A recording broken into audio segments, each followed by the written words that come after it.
Welcome to today's 5-minute Bible study in the Gospel of John. Today we're looking at John chapter 8, verse 12. Now you recall that at this time Jesus is in Jerusalem and the area immediately around Jerusalem. In chapter 7, we saw that Jesus had returned to Jerusalem from Galilee for the Festival of Tabernacles. That's in the fall. He was teaching in the temple during the festival, and there was great division in the crowd among him. Many believed he's the Messiah, they said, he's the one. But much of the leadership absolutely rejected him. And so you have this division and this growing opposition among the religious leadership. And then the first part of chapter 8, as we saw in yesterday's session, they brought to Jesus at the temple, while he was teaching, this woman who had been caught in the act of adultery, trying to catch Jesus on the horns of a dilemma. What would he do? And you remember, he said, well, whoever's got no sin, let him cast the first stone. And they all left, and Jesus said to the woman, neither do I condemn you. Go and sin no more.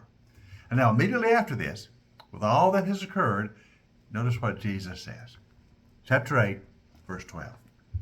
When Jesus spoke again to the people, this is following the incident with the woman in adultery, and what he said to her, I don't condemn you either. Go and sin no more. So when he spoke again to the people, he said, I am the light of the world.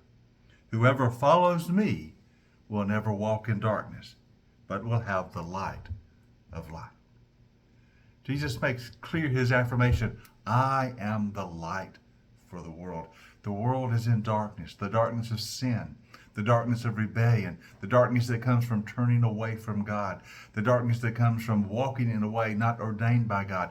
The world is in that kind of spiritual darkness, but Jesus comes to bring light. Question is, will you walk in the light or will you stay in the darkness? You remember that division in the crowd? Many are choosing to stay in the darkness. The leadership is rejecting Jesus. They are choosing to stay in spiritual darkness.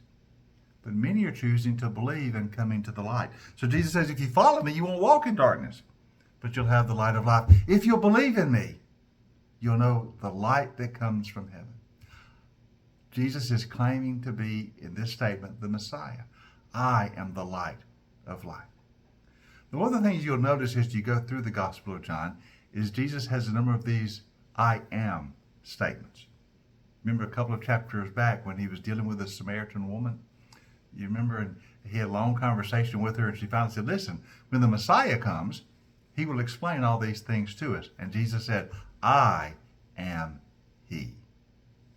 I am the Messiah. And she believed, and as a result, eventually the whole village came to believe Jesus was the Savior of the world. I am he. I am the Messiah, Jesus said. And then also a couple of chapters back, we saw when Jesus fed the multitude, fed the 5,000 with the 5 loaves and the 2 fish. Remember, after that, they got into this conversation about manna and the bread from heaven. And Jesus said, I am the bread of life. I am the heavenly manna. And now we see another I am statement. Jesus says, I am the light of the world. So 3 times we've seen Jesus use this I am expression. I am he. I am the Messiah. I am the bread of life. And now I am the light of the world. There's going to be more to come. More of these statements are coming in John. But we already see Jesus emphasizing who he is. I am the Messiah. I am the Son of God. I am the one from heaven.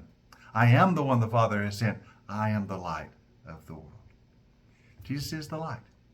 But it's up to us whether we'll choose to walk in the light or remain in darkness. When you believe in Jesus, when you trust in him, suddenly you come into the light and the darkness is dispelled, and you can live in the light of God's truth and God's grace and God's mercy.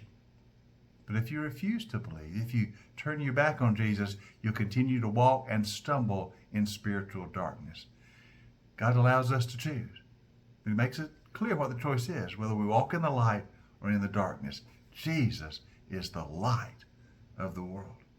He was then, he still is now. Let us choose to live in the light he brings, because he is the Messiah. He is the Savior. He is the light.